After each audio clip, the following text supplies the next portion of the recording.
എന്നും രാവിലെ ഓരോ വീഡിയോയും ഓരോ റൊട്ടീനും കണ്ടിട്ട് നിങ്ങൾക്ക് ബോറടിക്കുന്നുണ്ടെങ്കിൽ അതുകൂടി പറയണം കേട്ടോ.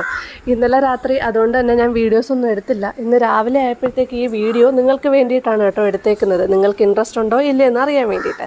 ഇന്നലെ രാത്രി ഞാൻ ഡിന്നറിന് വേണ്ടിയിട്ട് സാമ്പാറൊക്കെ ഉണ്ടാക്കിയിട്ടുണ്ടായിരുന്നു. പുറത്ത് നമ്മൾ കടയിൽ നിന്ന് ഒരു പാക്കറ്റ് ദോശയുടെ മാവും മേടിച്ചിട്ടുണ്ടായിരുന്നു. അപ്പോൾ രാത്രിയും ദോശയും സാമ്പാറും തന്നെ ആയിരുന്നു.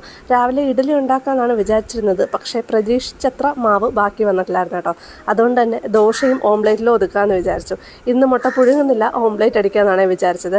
പണ്ടൊരു ദിവസം കടയിൽ ചെന്നപ്പോഴത്തേക്ക് അജു എന്നോട് പറഞ്ഞു, തട്ടുകടയിൽ നിന്ന് വൺ സൈഡ് ഓംലേറ്റ് ഒന്ന് ട്രൈ ചെയ്ത് നോക്കണം, ഭയങ്കര രസമാണ്. അങ്ങനെ ഞാൻ ഒരു ദിവസം കടയിൽ നിന്ന് കഴിച്ചതാണ് കേട്ടോ.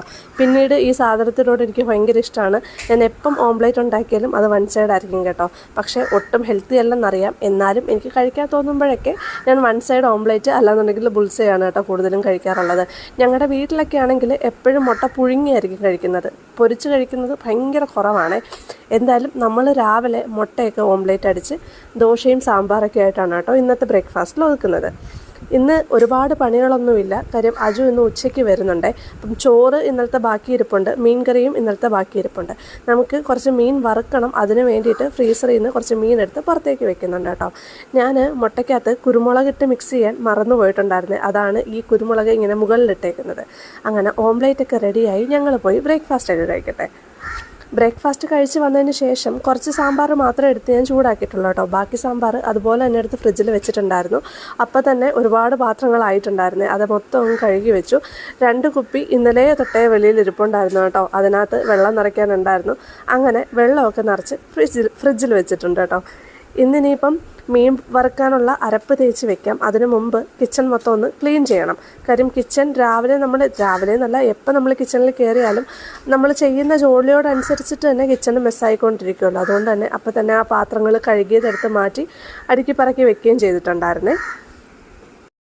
കുറച്ച് മീൻ എടുത്തിട്ട് അതപ്പം തന്നെ വരഞ്ഞ് വെക്കുന്നുണ്ട്. മസാലയൊക്കെ തേച്ചിട്ട് ഫ്രിഡ്ജിലോട്ട് വെക്കാമെന്ന് വിചാരിച്ചു. ഫ്രിഡ്ജിൽ ഇന്നലെ ഇരുന്ന ചോറും മീൻകറിയൊക്കെ എടുത്ത് പുറത്ത് വെച്ചിട്ട് കുറച്ച് കൂരവും കൂടി എടുത്ത് വെള്ളത്തിൽ ഇടുന്നുണ്ട് കേട്ടോ. അതിനുശേഷം അത്യാവശ്യം കുറച്ച് വേണ്ടുള്ള മലക്കറി മാത്രം എടുത്തിട്ട് ഞാൻ അവിയൽ വെക്കുന്നുണ്ട്. ഞാൻ അവിയലും സാമ്പാറും ഒക്കെ വെക്കുമ്പോഴത്തേക്ക് സാധാരണ കറിയിൽ ഭയങ്കരമായിട്ട് ക്വാണ്ടിറ്റി കൂടി പോകാറുണ്ട് കേട്ടോ. ഇന്നലത്തെ കുറച്ച് ചോറിരിപ്പുള്ളത് എടുത്ത് ഞാൻ തിളപ്പിച്ചൂറ്റാൻ വെക്കുന്നുണ്ട്. അവിയലിൻ്റെ കഷ്ണം വേവാൻ വെച്ചിട്ട് തേങ്ങയൊക്കെ ചിരകി അതിൻ്റെ അരപ്പ് റെഡിയാക്കുന്നുണ്ട് കേട്ടോ. അരപ്പ് റെഡിയാക്കി വന്നപ്പോഴത്തേക്കും ഏസൻ ഉറങ്ങാനുള്ള കരച്ചിൽ തുടങ്ങിയിട്ടുണ്ടായിരുന്നു. അതുകൊണ്ട് തന്നെ പെട്ടെന്ന് അരപ്പിട്ടിട്ട് ഞാൻ ഏസനെ ഉറക്കാൻ വേണ്ടിയിട്ട് പോവാണ് കേട്ടോ. അവിയൽ ആ ഒരു സമയമായപ്പോഴത്തേക്കും നല്ല സെറ്റായിട്ട് വന്നിട്ടുണ്ട് കേട്ടോ. അതിനുശേഷം ഞാൻ ചട്ടി വെച്ചിട്ട് മീൻ പൊരിക്കാനുള്ള പരിപാടികൾ നോക്കുകയാണ്. ഇപ്പുറത്തെ സൈഡിൽ മീൻ കറിക്കുള്ള പരിപാടികളും ചെയ്തുകൊണ്ടിരിക്കുകയാണ് കേട്ടോ. ഇന്നലത്തെ മീൻ കറി ബാക്കി വന്നത് ചൂടാക്കി എടുക്കുന്നുണ്ട്. അപ്പോൾ ഇന്നത്തെ വീഡിയോ ഇത്രയേ ഉള്ളേ.